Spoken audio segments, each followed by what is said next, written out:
Welcome to the Glorious Pro Wrestling Podcast, where two nice boys talk about pro wrestling.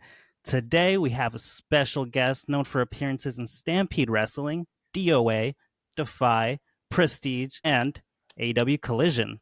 Ooh. It's Randy Ooh. Myers. Hello, darlings. How are you? Doing well, We are doing well. and yourself. Oh, I'm spectacular. I'm here, right? I'm talking with you both, and that's great. Talking with two nice boys. We're now three nice boys. Three nice boys. And we are going to crack into some wrestling. Let's do it. So I guess really to start it off, I would like to know, like, I'm always kind of curious. Do you have like a very first memory related to wrestling? Whether that was like as a young child, high school, and just like talk about that a little bit? I think the first televised wrestling I remember seeing, and I think that was like my first memory of it, would have been the Jake the Snake Macho Man, when Jake had the snake biting Macho Man's arm. Sure. And I think I was just like channel surfing, or maybe like my mom was or something like that, and like that caught my eye, and I think it was me because I think I stopped, and then I was told instantly to turn off that because it was so graphic. And that was just like, yeah, this image. And then I didn't see other wrestling stuff for a while after that, actually. So that was kind of like the thing that like struck a chord with me. Being when it's like that first core memory, it's Macho Man and Jake the Snake. Totally. Yeah, like, and something like so extreme, and also like no pulling of the punches. You know what I mean? Like a legitimate snake on someone's arm was like, of course that's going to grab your attention. A wild. Do you remember how old you kind of were, or where you were at? Oh, geez. I was really young, so I was definitely like, I don't know, maybe it was like 3 or 4 or something like that. Yeah, damn, really young. That's fucking early. Yeah. And then you said it kind of fell out for a little bit there? Yeah, no, I wasn't super into wrestling when I was young. Like, my friends were super into it. I was always into like the kind of softer stuff. And then I saw like wrestling like when I was young, and I thought wrestling was legitimate and a sport, and they were like really out there to kill each other and really there to maim each other with wild animals. I wasn't sure if that was for me, because I was more into like I say, the softer things, and more like cartoons and lighter stuff when I was younger. So when my friends really got into like wrestling, I was like not so much about it. I remember really not really for me. Totally. I remember being drawn to like Roddy Piper, I think mostly because he was wearing the kilt, and I was like, oh, this person seems like they're slightly like, if there's room for that, then maybe there's room for some other stuff. So yeah, that was kind of, I remember my friends really diving into it when I was about like 6 or 7, and that was like the early, like the glory days, kind of like LJN figures being released and Hasbro, and I remember all my friends having those kind of figures and stuff like that, and I was still mostly playing with my like Thundercats and my Ghostbusters figures or Ninja Turtles or whatever, and I was kind of more into that extreme fantasy world than I was into like the realism that I thought wrestling was. Sure. I guess what was the turning point then? That's a good question. I think as I started to kind of like smarten up, as it were, for lack of a better term, like as soon as I started to kind of realizing, oh, this is like extreme theater that these people are doing, and like very athletic, obviously, as well. I was like, oh, that's super cool. And then I realized it was kind of like this, like, yeah, there wasn't as like it was scripted, but it wasn't as scripted as other forms of entertainment. You know what I mean? There was lots of room for improvisation, and there's lots of room to like write your own characters and kind of develop who you were, not only as like a character, but as a persona and stuff like that, and be like, really saw people like kind of giving more of that. And like as soon as I saw like kind of Mick Foley's work, that was kind of the thing that I saw, that I was like, oh, this guy is kind of presenting a bit of like super hardcore, obviously, but it was when he was Mankind, and he was doing like the softer, it was weirder, it was arty, it was like artsy, it was very like showing his vulnerabilities in that promo with JR. I remember that being one of the things I first watched when I was coming back to it. And then like that really struck me as like, oh, this isn't always just like the standard Hulk, like the Hulk Hogan style, or the Ultimate Warrior, larger than life, these macho men. Basically like visceral masculinity was like, exactly. Yeah. And he was this person showing vulnerability and being kind of real, and but then also being this over the top character at the same time. And it was like, kind of just blew my mind that this could be possible. Yeah, super dark stuff. Yeah. Is that kind of where you got the flannel kind of look to your gear? 100%. I think I've mentioned both of those actually accidentally, but like, yeah, definitely Foley and then Piper both kind of have that Foley for the flannel, and then yeah, Piper has the kilt, obviously, and then I wear it around my waist, so it kind of is a little, and there's obviously a little Raven in there as well. Like all of these things are people that struck a chord with me, so why wouldn't I kind of carry on the flannel tradition? Nice. And what kind of got you starting to train? Like, where Did you train with the Harts? I did, yeah. So I'm like originally from Calgary. So that was like Stampede Wrestling started up again in like 1999. And so that was the first indie show I ever went to. And watching these people on TV, I was always like, they're so larger than life and so jacked and so athletic. And I was none of those things. And some would claim I'm still not any of those things, but that's besides the point. But I started like going to indie shows and I started seeing people that were like, maybe a little bit smaller in stature, a little bit like unknown, but still these people that are going out and doing all of this stuff and blowing me away, and like seeing it right in front of me like that made me realize it was kind of doable and that was possible. And then I was also in a drama class at the same time and was like 17 and super emo. Super gonna ask, I was like, dude, were you kind of a theater kid at some point? Like 100%. I was also a little bit of a theater kid as that well. You gotta be with wrestling, right? Like, exactly. It's the way that it's presented, and if you don't get that, I mean, what are you gonna do? And maybe you could tell us because you're the pro, but I think that also helps you connect with audiences when you're doing theater on a stage. Like putting those skills together makes a lot of sense for me. Totally. Yeah. I think if you don't have an athletic background or a theater background, you're really hooped. You know what I mean? But if you come in with one of those things, you can they can kind of supplement the other one to a certain degree. And it kind of informs the character you'll be later on within wrestling and the style you do. But mine's definitely a theater based one. I had my first heartbreak in that drama class. And then I was just like super self-destructive and didn't want to do anything productive at all. I just wanted to wrestle at that point. I wanted to show people that I was in pain, but your standard emo kid. And so I was like taking bumps on the stage and like doing like falls that were like unnecessary and dangerous. So eventually I got kicked out of that drama class. Oh, yeah, man. yeah. And that was like my whole They're thing. Like, you got to stop taking these bumps. This is totally script. And you're like, this is how the character feels. Exactly. Yeah, totally. Yeah, you're breaking the stage. You can't do this. Like, yeah. And then so I came home and told my mom that I had like gotten kicked out of drama class, and she told me like, well, that's like kind of all you've ever wanted to do. What are you going to do now with yourself? You got yourself in this mess. Now what? And like I said, Stampede Wrestling had started up, and Teddy Hart had started up a pro wrestling camp for kids in Calgary at that point, and they were advertising those commercials, or those commercials would come on at the breaks in between Stampede Wrestling. So I'd look for myself the next week, or it was like Friday nights it was taped, and then Saturday nights the next week it would air, and I'd watch for myself in the audience, and then I'd watch these commercials come along, and then I was like, oh, okay, so here's this, and I just said to my mom blatantly, well, I'm going to be a wrestler. And so from there, yeah. And so that was supported, though. That was well received.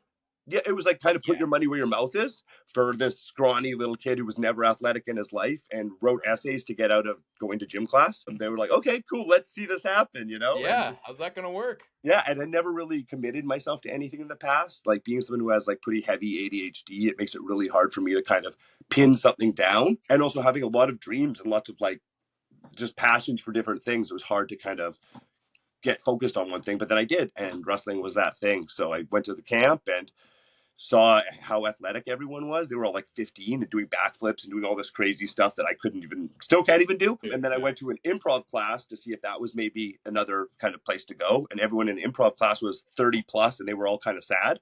And I'm like, well, if I'm going to do this in an order, I'll probably try and be young and athletic first and then be old and sad later. So ideally. Exactly. So then I went to the wrestling camp and focused all my energy there. And it was really great to give me that discipline I needed to turn myself athletic and to actually like push past the obstacles of having, this is hard, I want to give up, and trying to switch my focus to something else, or, just to kind of like buckle down and actually put my whole heart into something, not kind of half-ass it. Good choice. Pro wrestling rules. Yeah, it's awesome. It was so good for me. I don't know where I'd be without it. Like if I had chosen something else, other things were like avenues were like comedy, which I'm very interested in and pursuing now, or like maybe doing music or something like that. Both of those are fantastic, but they're a little bit less disciplined in some ways, where you don't necessarily have to be in the gym every single day. You obviously have to practice and hone your craft, but it's not about diet. It's not about all these different things, so I kind of needed that to kind of pull me back from being a wild, rebellious teenager that I was kind of not taking care of myself or thinking about my future or longevity, and that kind of like put things into perspective. Like if I want to do this, I'm going to have to take protein seriously. Right. It sounds like it has more of a life integration for you, which maybe would have maintained the longevity there instead of being like, yeah, guitar, that's cool, and then it like kind of goes over here and you like forget about it, like as a music analogy. Totally. Like it is like very diet based, you know, athleticism, as you were noticing as a child, like, and then you're like, okay, cool, I got to get to that level, like. Exactly. And just like, so if you dive into wrestling, you can like, it can absorb your whole life. You know what I mean? It is so, you can like be designing your gear, be thinking of your matches, be coming up with promos, be working out, be working on your diet, be doing your hair, all these different little things, working on merchandise, contacting bookers. Like it can become your whole life. It's not just one thing like a guitar, like you said, that you could put aside. It's got so many different things that even if I do get bored with this piece of it, I can move on to this piece of it. Yeah. Right, yeah. That's awesome that it was able to work out that balance. Mm-hmm. Yeah, I really like am thankful to whatever powers that be that kind of pointed me in the direction of professional wrestling, and Mick Foley for that. I mean, yeah, right. God. Yeah. Hey, I didn't say it. You did. Andy, what do you got? Kind of just in your time during Stampede, I did notice like you've had a big amount of competitors that you've shared the ring with. One of them that kind of stood out to me, who unfortunately doesn't really do anything anymore, but TJ Wilson. Kind of wanted to have like your perspective on your time like during Stampede and with TJ. Oh, he was like, so when I went to Ted Hart's camp, it was called Teddy Hart's Pro Wrestling Camp because that was the name.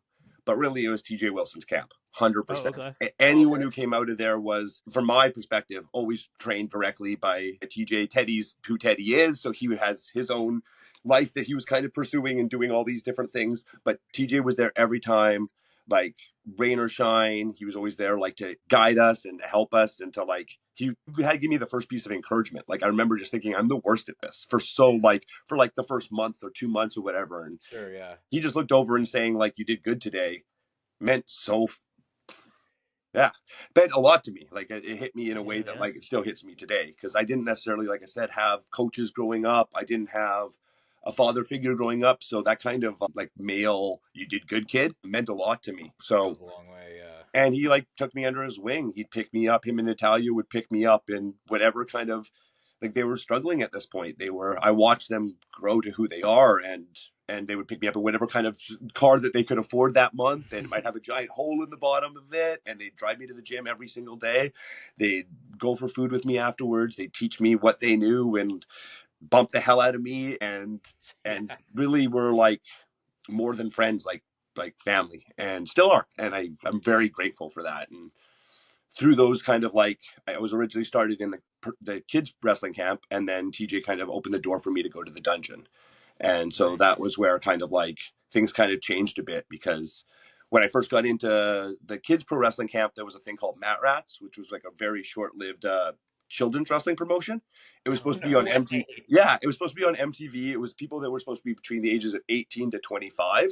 So it was right in that like Jackass style era. So MTV was looking for stuff that was like kids pushing the envelope, right? So this kind of fit right in there. So Teddy Hart had this contract that they were doing a couple shows. It was like in between, right after WCW closed down, but before Eric Bischoff went to WWE.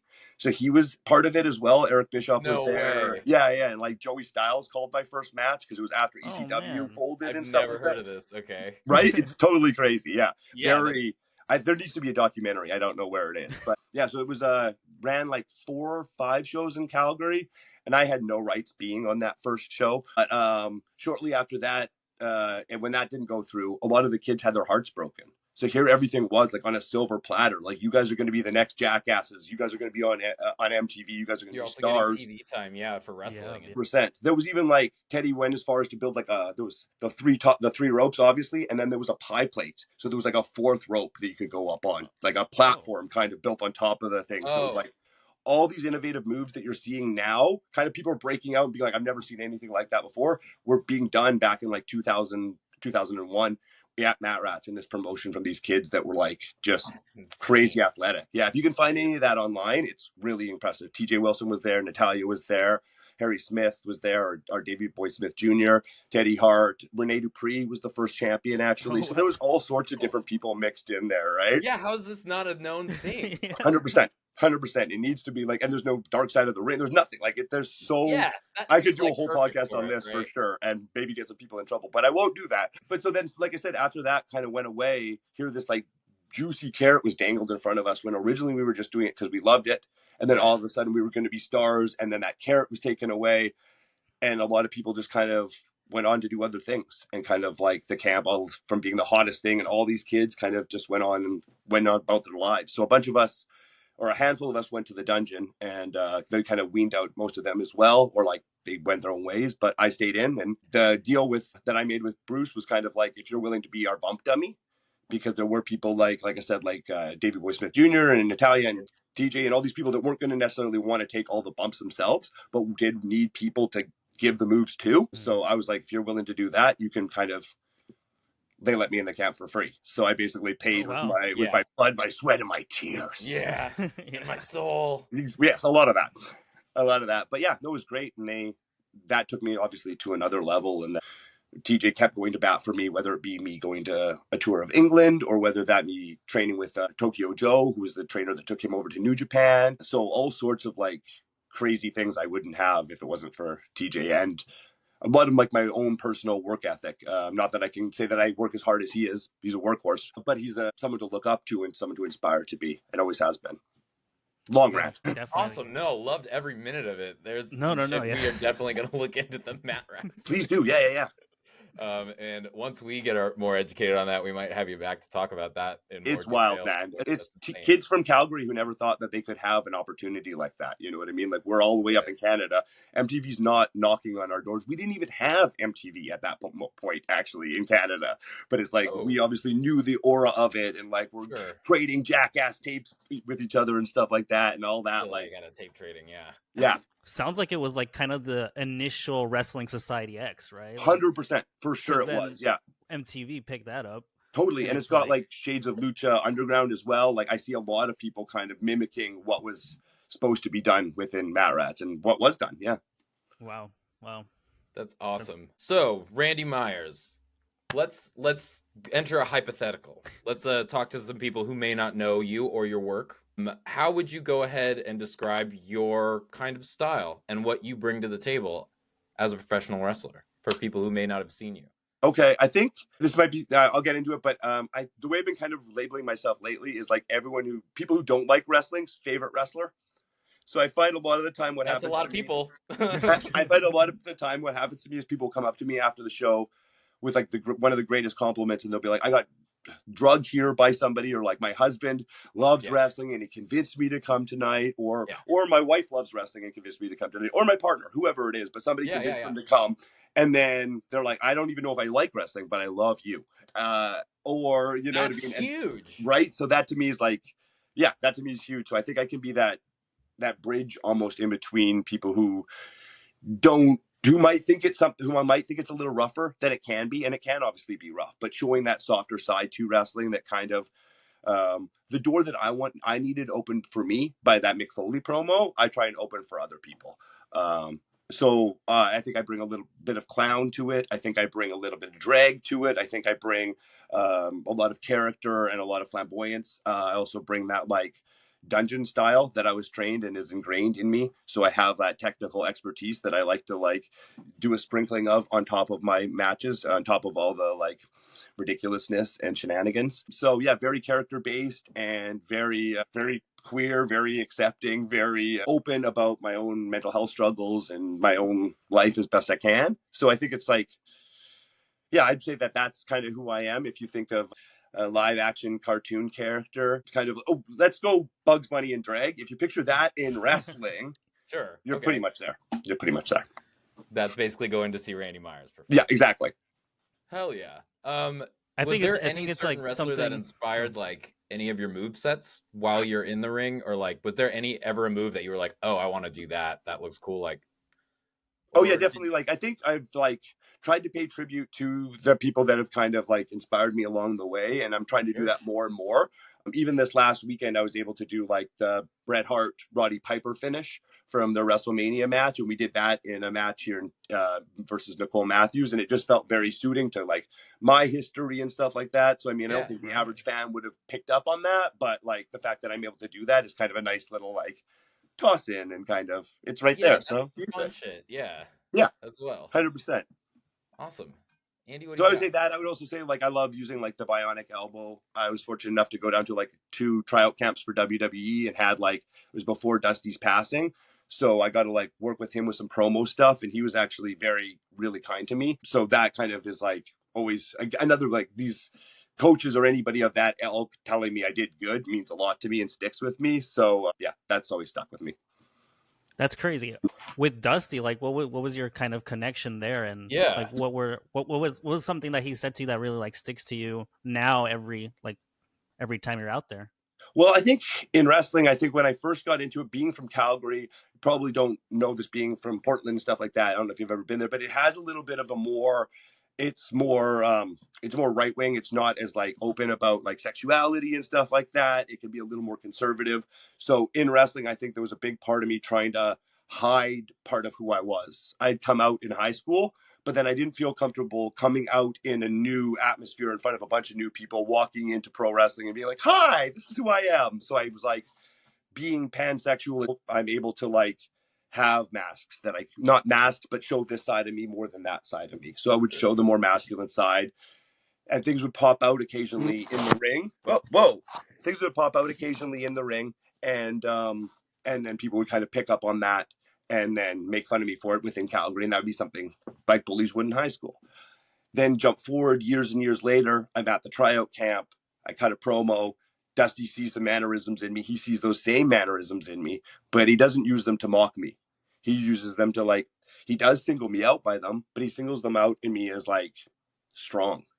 He singles them out in me as something like to take note of, something like he saw me putting my hands on my hip. He said I had mannerisms like Dustin is what he had said at that point. And which is obviously like, that's a huge compliment if you're saying he's like your son. So those kind of things. And like, just really, I was doing a lot of rhyming in my promos at that moment. And he was very encouraging of that. And said he had seen me walking down the street after training with my headphones in and just dancing down the street, as I tend to do when I'm listening to headphones. And he saw that was like, that what I was giving in the ring was sincere to matching me outside of the ring when I didn't even know I was being watched. So those kind of things about bringing more authenticity to myself, that stuck. And that's kind of let me flourish into who I am today.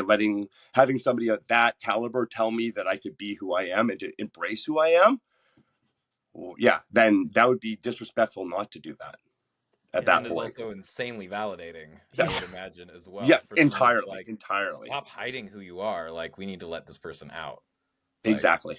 That's awesome. Amazing.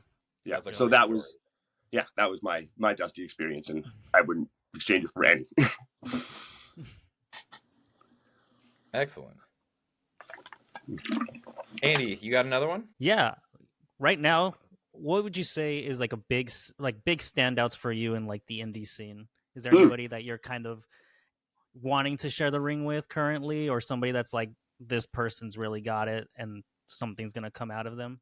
Totally. There's a lot of like hot talent from up here in like Vancouver area right now. Like Sinner and Saint just did their like Impact debut this week, and they're like on fire. And I love working with both of them in the ring, and watching them like grow has been like so fun to like watch them become who they are. And like, you can kind of spot that in someone, and then you kind of watch that potential actually grow and reach beyond what you thought it was possible of. That's also validating. It's like, oh, cool, that feels good. And it's like, it just feels right in the world when somebody does what they're supposed to do.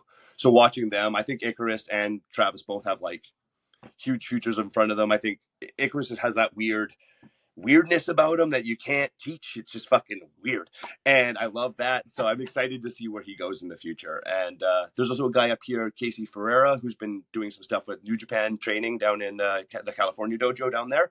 Okay. And he's a young kid that's like very creative, very athletic. He's an artist by trade. So that's kind of interesting to see how that's kind of working into his like gear and merch designs and just like overall presentation. But he's also like 10 out of 10 athlete, gorgeous looking kid. Like the future's got like whatever he wants, he can have. So yeah, I just keep my eye open for those people, definitely. And there's awesome. Like, yeah, just even like if you can watch any of the wrestling that's coming out of like Vancouver, because it is like, there's not as much a spotlight on those people as there are some of the people down in the United States. You know what I mean? So you might see some people that you never thought you'd see, or like just talents that you don't even know exist up here that are like just waiting to fucking pop. Yeah, and when they do, they're up there, you know. Like, exactly, which is nice because sometimes we have that. Sometimes that can be a benefit too, is we can have all these years of cooking before the mass market sees us, right? So by the time they do see us, we're like, oh shit, this person's great. Where have they been? Yeah. As opposed to seeing our first couple matches and you're like, oh. Right. I mean, don't invite your friends to your first show. Don't invite your friends to your first show. That's a piece of advice I'll give. Wait till you're good, and then they will come back. Sure. I would imagine, wouldn't your first show kind of be like, an enhancement one for another talent? For sure. My first one was that Matt Rat show. It was a taping for like a pilot for television. That's an insane first show. Let's be honest. Yeah. I don't think a lot of other folks get that. I was totally enhancement though. It was a 4-on-1 squash match for a guy. I don't know if you know Hannibal, the wrestler Hannibal from Canada. He was like a young amateur wrestler, and he was so much bigger than all the other kids. So he like chewed 4 of us alive. I think he gave me and another guy a double German suplex at one point. My first move ever was me jumping off the top rope and getting caught in a spear. So that was Jeez. So I got my ass handed to me, but it was great. Yeah, that's like part of why you're there. Exactly. Yeah. Okay, some fun stuff, some hypotheticals. You're booked and permitted to choose a stipulation for a match. Do you have a favorite stipulation that you enjoy wrestling? I did this match one time, and I haven't been able to get it. Like, I haven't done it again since, but it was a music match. So basically what it was when the baby face was in control, music would be playing. And then when the heel was in control, the music would stop. So, and then the music I had like kind of choreographed with the moves I was doing within the match. Yeah. So like I had like a Hit Me Baby One More Time playing when we were doing a back and forth kind of punching thing and stuff like that. So I tried to have like cues within the match. We had like a conga song come on at the beginning, and then when I had him in a waist lock, and then the referee waist locked me, and we started doing a little conga line. So like that's what I would say was my favorite match. If I could have like one stipulation, it would be that match. I will see you in a music match. Do you have an ideal opponent for a music match? Maybe like a top 3 that you would like to, whether you have or have not wrestled them yet? Would you throw down a gauntlet? I think Dalton Castle would be hilarious in that match. He's my instant reaction. I think obviously, like an Effie would also be super fun in that match. Who else do we got? Who else? So maybe maybe like a Nick Gage or something like that, where it's the total opposite of what you're fucking expecting. And when the heat's on me, those moments are fucking grisly and gross. And then when the music comes on, it's totally polarizing opposites, super fun and super silly, and then also super gory. And oh my God, he's getting his head pizza cuttered off. Violent and silent. Exactly. Yeah, that just like heightens the drama probably. Totally. And then when I'm covered in blood at the end and we're doing some silly like Beetlejuice dance, you're just like, what is this horror show? Exactly. Comedy? Like, the difference between horror and comedy is thin. It's just that laughter, right? Totally. Then we're making Evil Dead 2 in the ring, right? Yeah. Right. That is awesome. Hopefully we get some opponents through this. Yeah, I'd love that. You share that around. Because that's your element. That's when he's in. That's when you're in your element. It's the music match. The music match. I would love to see that. It needs to happen. Let's see. It sounds like you keep up watching like the major companies on television.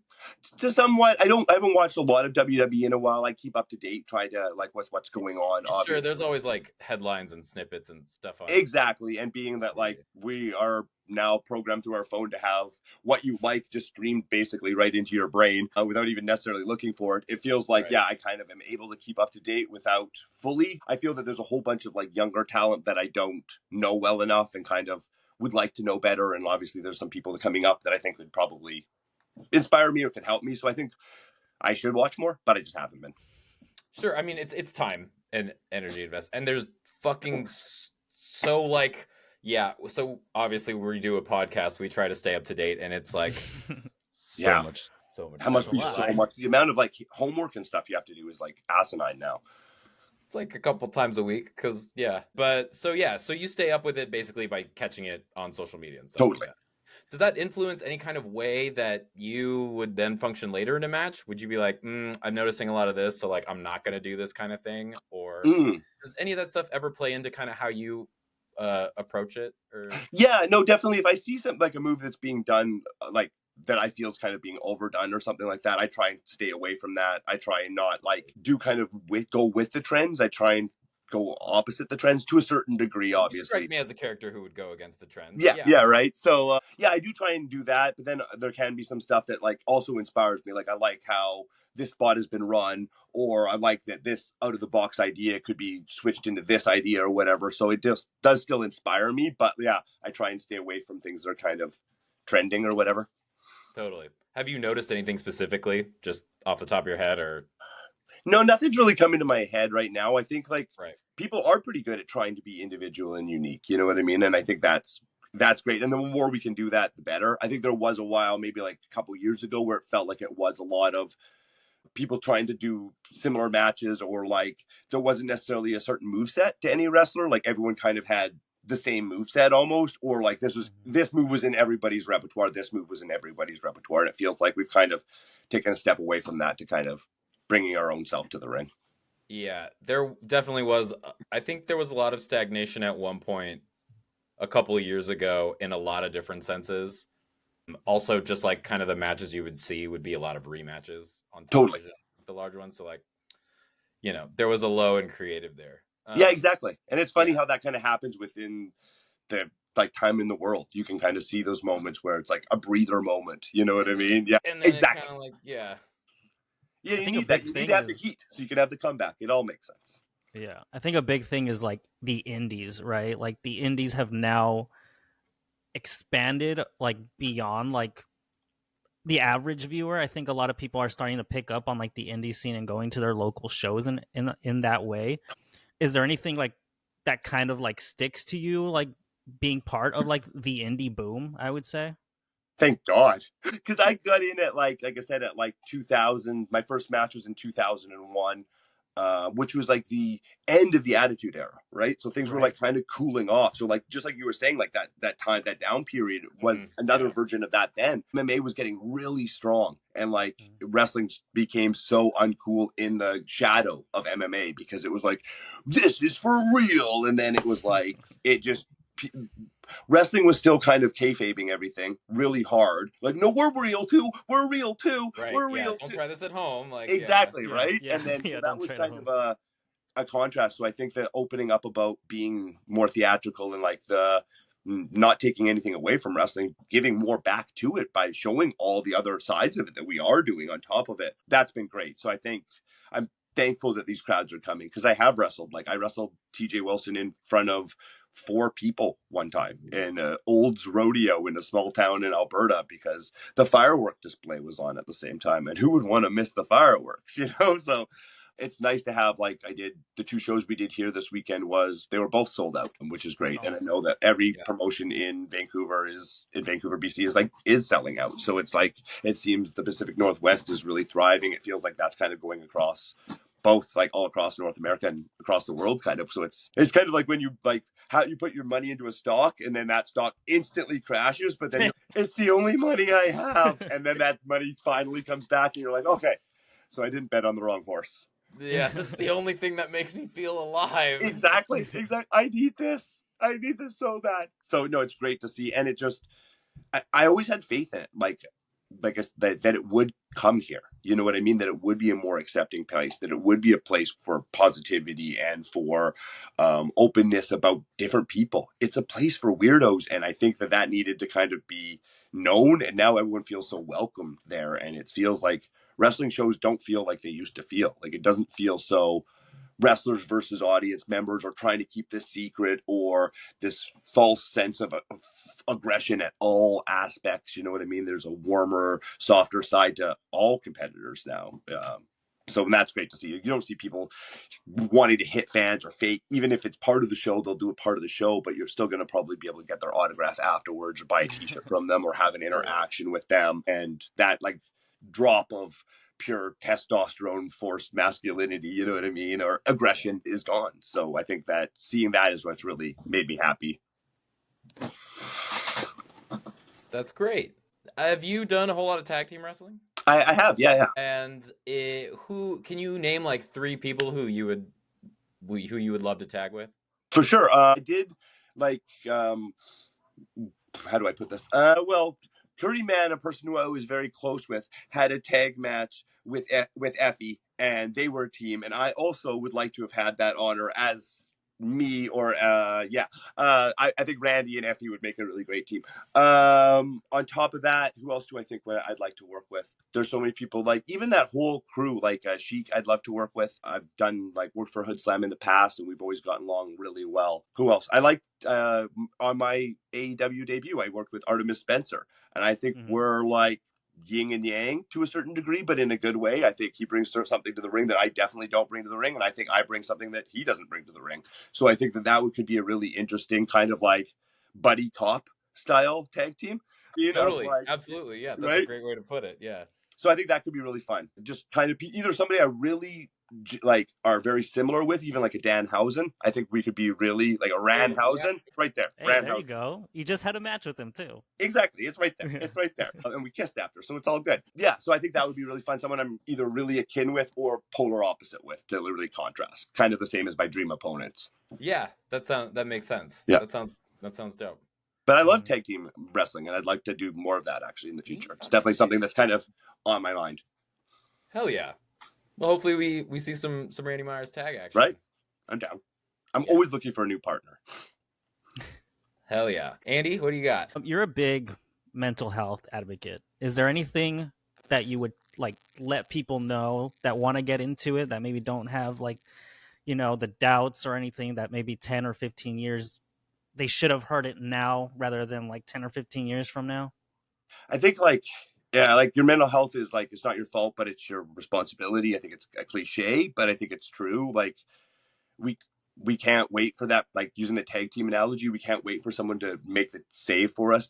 We can't crawl to someone for that hot tag necessarily. We need to be the one doing that crawl. You know what I mean? We need to be the one who go for help. I guess a better analogy is we can't have somebody lift us over to make that hot tag. If we need somebody's help, we need to be the one to make it ourselves.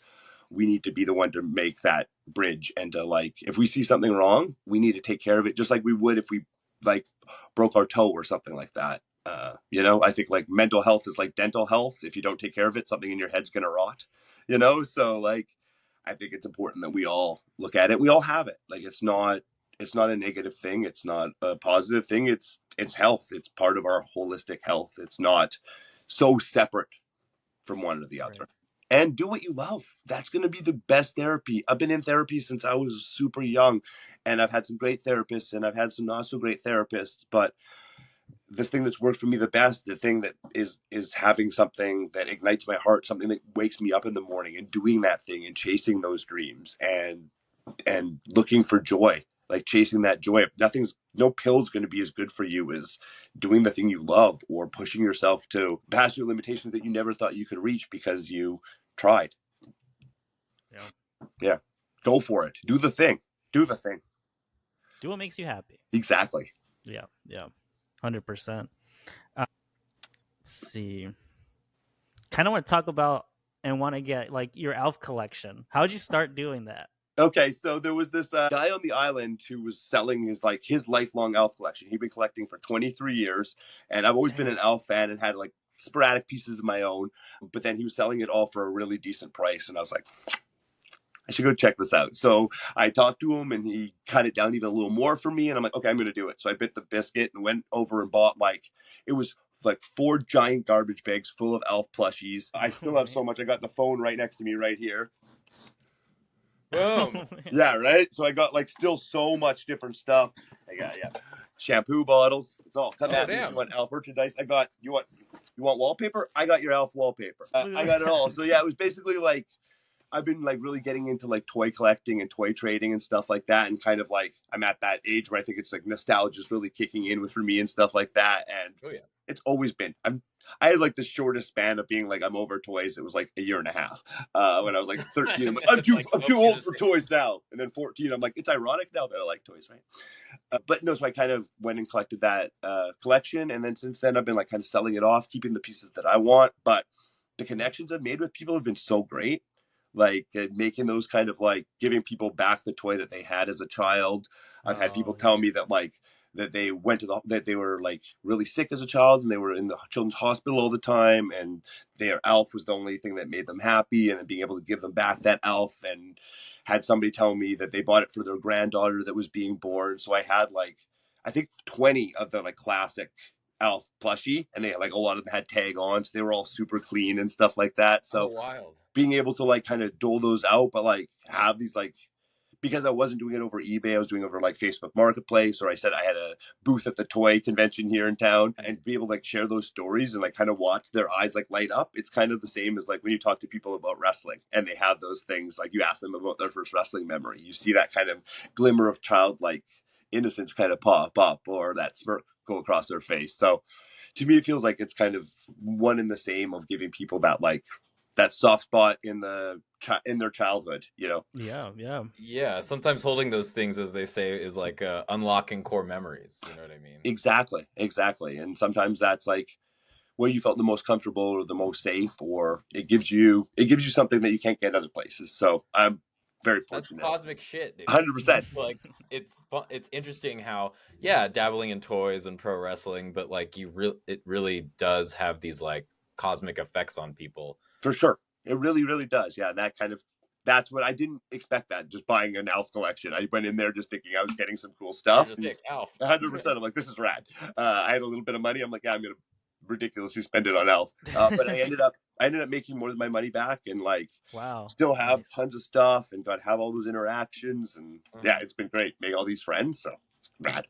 So as a collector, is there other stuff that you're currently looking for or pursuing actively, or do you just kind of like see what comes and you're just like, I like what comes. I'm always looking for My Pet Monster stuff. I'm always looking for Madball stuff. I'm always looking for like that kind of 80s gross out toys, because those were kind of the first thing that I was like, really, I think that's like really made me my style and kind of who I am. Like that's a core memory for sure. And everything kind of like, that's the seed, and everything kind of branched off of that. So if you were to look down at the root, it's being spurred off of a Madball.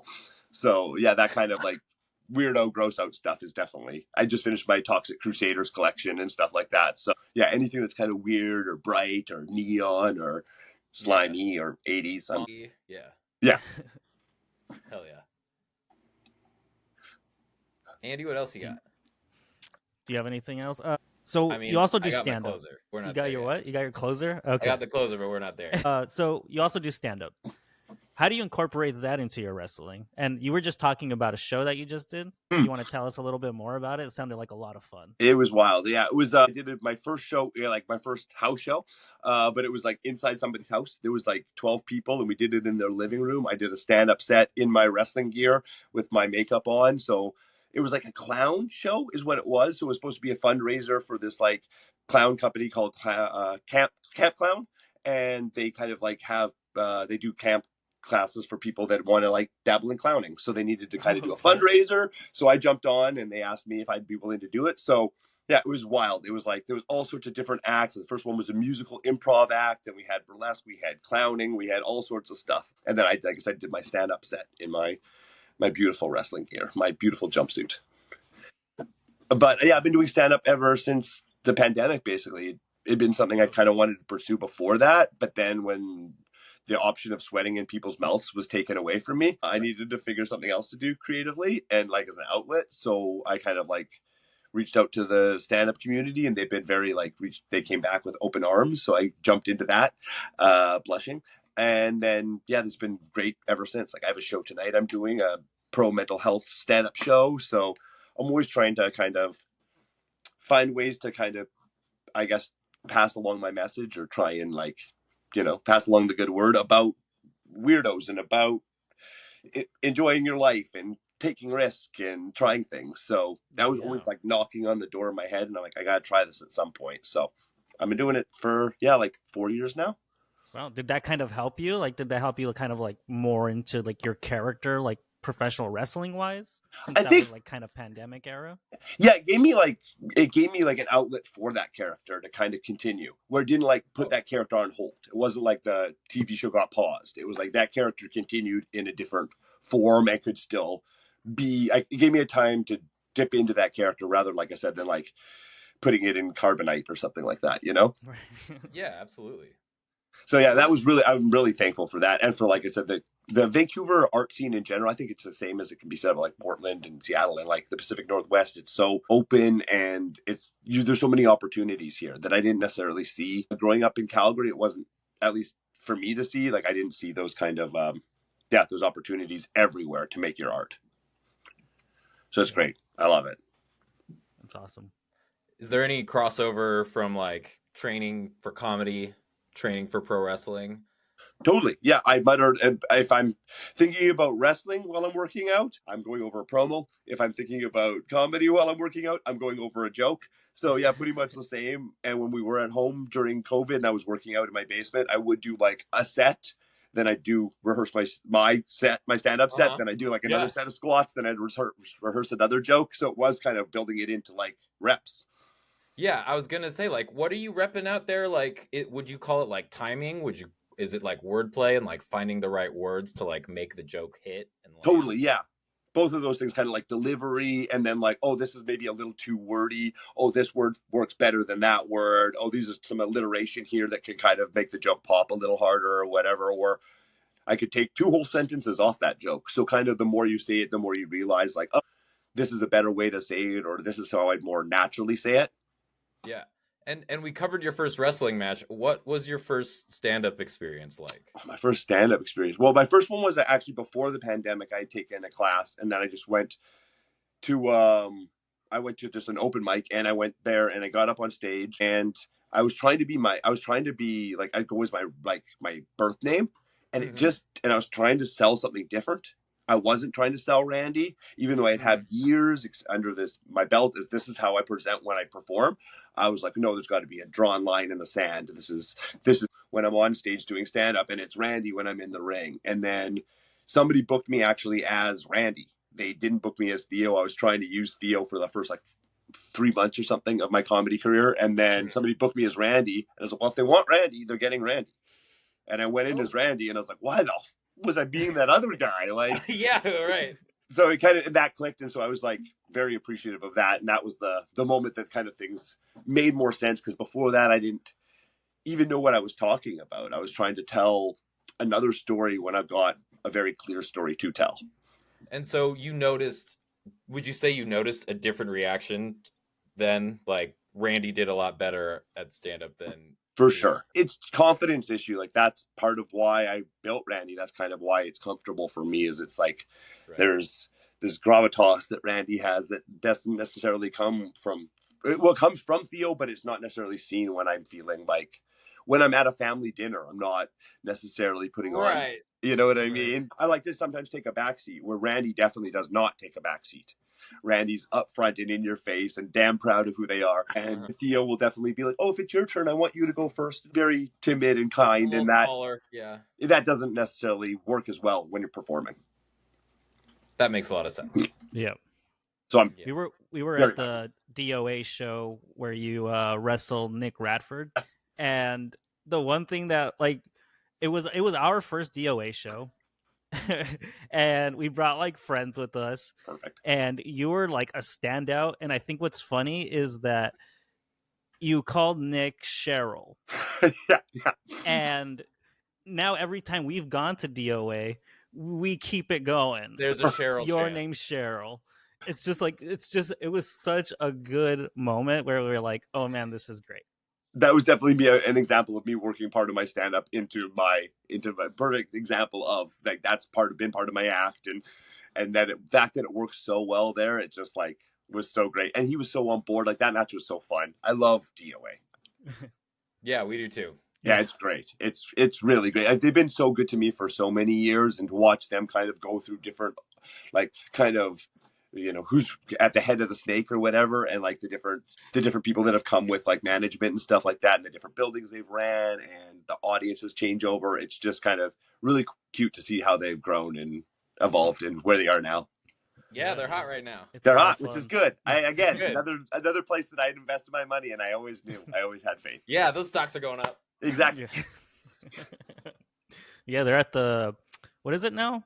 They're at the Expo Center now. Yeah, Expo. That's rad. Yeah. So rad. Good for them. They deserve it because they put in so much hard work over the years, and they've, yeah, it hasn't always been easy going for them. And yeah, they've stuck through and been true and always been so good to me. There's a family atmosphere there that I find a lot of places don't have. That's true. Like, I'm getting so many hugs when I go there, and that's the promotion I want to be at. Right. Awesome. That's great to hear. Yeah, I love it. Because we love to support it. Good. Okay, so Andy, if you don't have you got anything more for No, you can Mr. Myers? Take it away. I would just ask you to give us your Mount Rushmore of wrestling and why you chose those 4 people that would be on your Mount Rushmore. Okay, cool. Okay, so obviously we're gonna put Foley up on there. Obviously, of course, covered earlier.